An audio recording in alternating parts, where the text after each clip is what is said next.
اسم اللاعب إلياس بن صغير الذي بصم على مشاركته الأولى مع منتخب المغرب، قدم مستوى كبير جدا. ما دفع الجمهور المغربي للثناء على قدراته العالية؟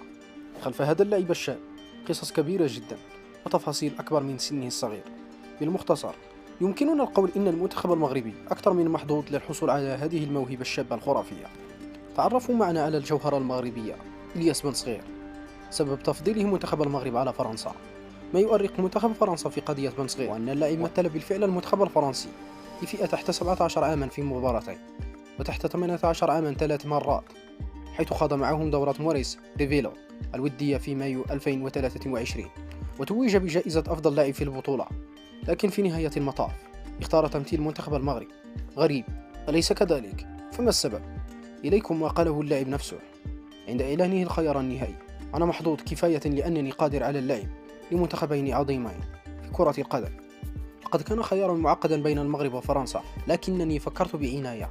في الحقيقة لقد اتخذت هذا القرار منذ شهر تقريبا، واخترت اللعب لمنتخب المغرب بناء على أصولي، فأبي وأمي مغربيان. حتى رقم هنري وتفوق على مبابي بالدوري الفرنسي. العنوان ليس مضخم ولا مضلل، فقد وقع اللاعب الشاب أول عقد احترافي له مع نادي موناكو عام 2020 لمدة 4 سنوات، عندما كان يبلغ من العمر 17 عاما فقط. في مباراته الأولى بالدوري الفرنسي بصم على رقم تاريخي بعد أن أصبح أصغر لاعب يسجل ثنائي في مباراته الأولى بالبطولة، حين هز شباك أوكسير، وهو أمر نجح به فقط اللاعب تيري هنري مع موناكو، لكن لم ينجح بالقيام به مبابي في بدايته. لا ينسى بن صغير ولا الصحافة الفرنسية تلك المباراة، حينها دخل اللاعب الشاب بديلا لزميله وسام بن يد عند الدقيقة 46 من عمر المباراة، وبعد 13 دقيقة فقط من دخوله سجل هدف موناكو الثاني، وعاد ليسجل الثالث عند الدقيقة 85. واختير أفضل لاعب في المباراة. محاولة زيدان إقناعه بالتخلي عن فكرة تمثيل المغرب.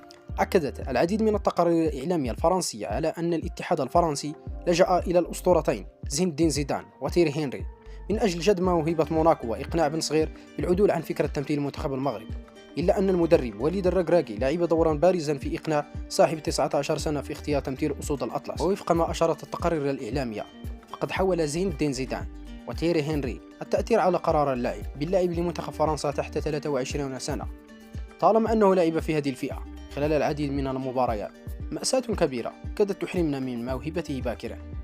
فقد إلياس بن صغير والده سنة 2020 بسبب مرض كورونا، فدخل في حالة حزن شديد، وقرر الابتعاد كليا عن الملاعب، لكن بعد فترة توقف ثم سافر إلى تونس، حيث اتبع برنامجا تدريبيا صارما أهله للعودة إلى الميادين بعد انقطاع دام شهرين. أصدقائي الكرام، لا تنسوا الاشتراك والإعجاب بالفيديو لكي يصلكم كل جديد.